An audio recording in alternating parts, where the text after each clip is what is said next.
Hey, there's no change of clothes, my husband says in his grumpy voice as usual. Why can't you do such a simple thing? You live on my money. Don't think you get so slack off just because you are pregnant. You really are a useless wife. If it had been me before, I would have just apologized. But I did not respond this time. Hey, are you listening to me? My husband shouts. However, I still did not respond. My husband seemed like he realized something by my strange attitude and gradually turned pale. You already... I laughed at the houseplant in front of me without looking at my husband. My name is Allie. I am an ordinary housewife. My husband David and I got married 3 years ago, after 2 years of dating. We are now expecting a child together, and my bumps is starting to get a little bigger. Hey, I'm home. I heard the front door open, and for a moment, I felt a lump in my chest. I heard footsteps, and soon, my husband entered the living room. His expression was grim as usual. Welcome home, David. I stopped preparing dinner and replied, but he didn't even take a glance at me and sighed heavily as he sat down on a sofa. I think it was about a year into our marriage that my husband, who had been so kind to me when we first started dating, began to change his attitude. The casual lovely-dovey stopped. The smiles disappeared. And now, even conversations has become rare. When we were newlyweds, if I was preparing a meal, he would always say, "I'll do something too." And he would stand in the kitchen with me. But now, this is what happens. I watch my husband's back as he watches the news program, and a sense of despair wells up in me. Suddenly, I felt a kick on my stomach from the inside, which made my face break into a smile, and I patted it gently. Come to think of it, I think his attitude has become even colder since he found out I was pregnant. When I told him I was pregnant, he was surprised, but did not seem very happy. Thinking back on it, I felt sad and unconsciously let out a small sigh. I plated the food I had made and took it to the dining table.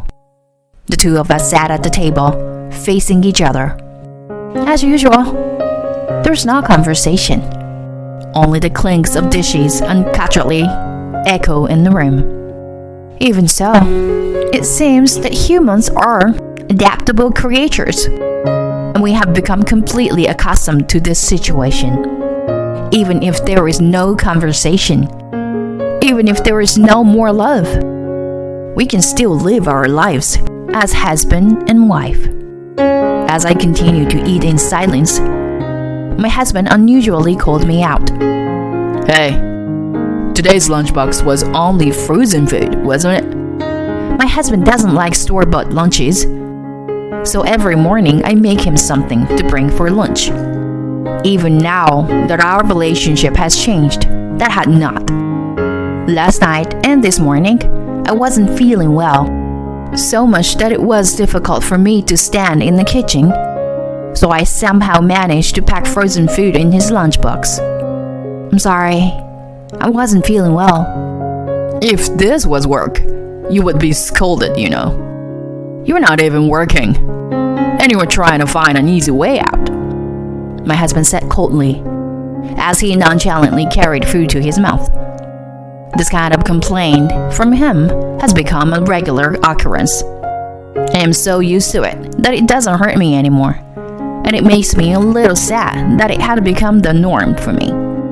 I repeated I'm sorry, but he didn't answer me, and after finishing his meal, he left without carrying his dishes to the sink.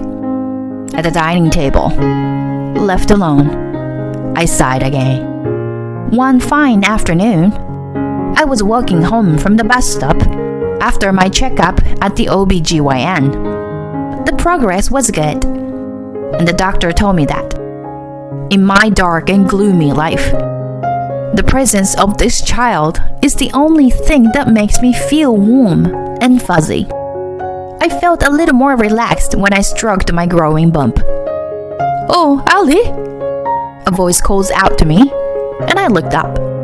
There was my neighbor, Mrs. Miller, waving at me with a friendly smile on her face. Mrs. Miller is a caring, talkative woman and one of my closest neighbors. Whenever I see her, she is always ready to chat and often offers me her homegrown vegetables. Today, as we were chatting as usual, Mrs. Miller said to me, "Oh, by the way," as if she had just remembered something. I tilted my head curiously, and she looked at me and said, "I saw it, you know. Yesterday, David was walking with a woman." What? According to Mrs. Miller's story, she saw my husband walking with a woman yesterday evening in front of the station. They were both wearing business clothes. And the woman might just be his co-worker, but they even had their arms linked. I don't think he could get away with that. I was surprised by the suddenness of the story, but I immediately denied it. It must have been someone else. He was at work yesterday and didn't get home until late. My husband's job is basically an inside job. He rarely goes outside to work. Is that right? Then maybe I had the wrong person. Mrs. Miller couldn't be sure because she said she saw him only for a moment. After we had a couple of words of chit-chat, I left Mrs. Miller, who said, "I'm sorry I talked for so long," and went into the house. As the front door closed behind me, the words I had just heard came back to my mind. I told Mrs. Miller that it must have been a mistake, but I had a slight idea of what she was talking about. My husband's feelings have left me, as evidenced by the way he's been behaving lately. I wouldn't be surprised if he is having an affair.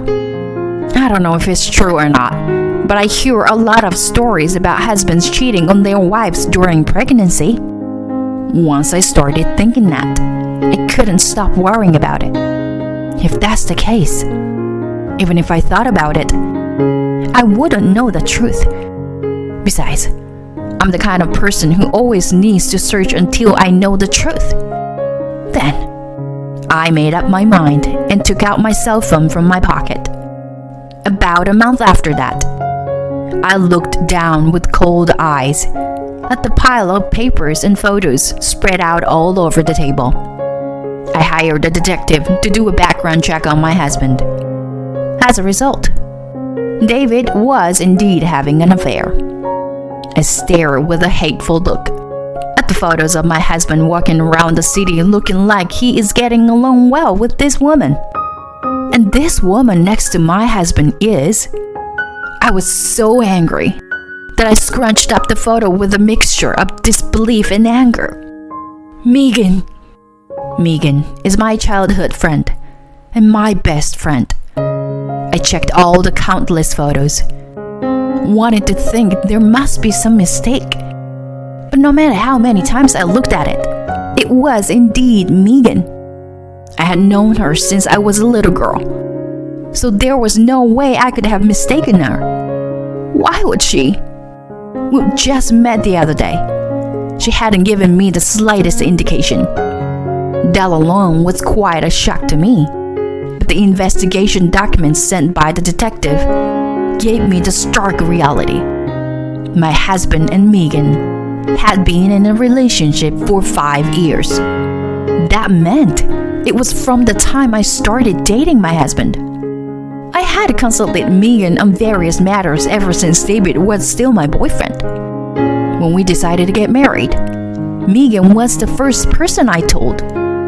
The way she listened to me so kindly, the smile on her face when she said congratulations. Were they all lies? Was she sneering at me behind my back when I was filled with happiness? How could she betray me and still manage to smile at me like that? She's unbelievable. But so is my husband. He knows very well my relationship with Megan. I've invited her over to my house countless times, and the three of us have hung out together many times. He knew, and he was unfaithful to me. Whatever little affection I had for my husband is gone now. I will never forgive him. Never. Anger welled up from deep within me. Like a torrent, it easily swept away and broke down the rationality that had been holding me back at the very last moment. I briskly brushed away the pile of papers on the table. Countless papers fluttered around the room. If you hurt me, you take double the payback. I'm home. It was a little after 10 p.m. My husband came home late as usual, and I completely ignored him. Only the sound of water rinsing the dishes echoed through the house. My husband came into the living room and took one look at me and said, "You could at least answer me." But I ignored that too. "I'm going to bed. Good night." I was about to leave the living room when... "Wait," my husband called out. "Hey, where's my food?" "I don't have any," I said coldly, and my husband looked surprised. Then his face turned red as he started yelling at me. "What's the matter with you? You live on my money, and you can't even prepare food for me?" Hearing his voice from my back, I closed the door to my room. I lay down on the mattress I had prepared on the floor. I can't bring myself to share a bed with my husband in this condition. I'm glad we have mattress for guests. My husband may have been intimidated by my attitude, as he didn't storm into my room. Well, what am I going to do now?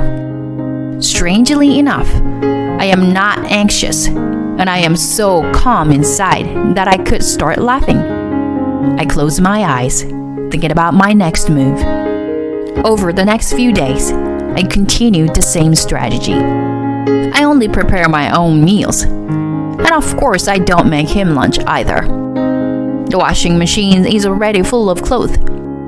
I have ignored all of my husband's nonsense, such as do your work and at least make my lunch. Perhaps he was a bit flustered by my change in behavior over the past few days, and his tone of voice was becoming weaker and weaker day by day. A few more days passed. And then, one day, my husband stopped coming home. I hadn't heard from him, but I wasn't particularly worried. I chuckled as I hung the laundry out to dry for the first time in a long time. It was all going according to plan. There are only so many places my husband, with his limited social circle, could turn to. Just as I was thinking this, the phone rang. "Holly, it's me." "Mrs. Amber?" It was my mother-in-law on the other end of the phone. I knew my husband would run to his parents' house. I had already told my parents-in-law about his affair. I wanted him to see his parents' faces when I showed them the documents from the detective.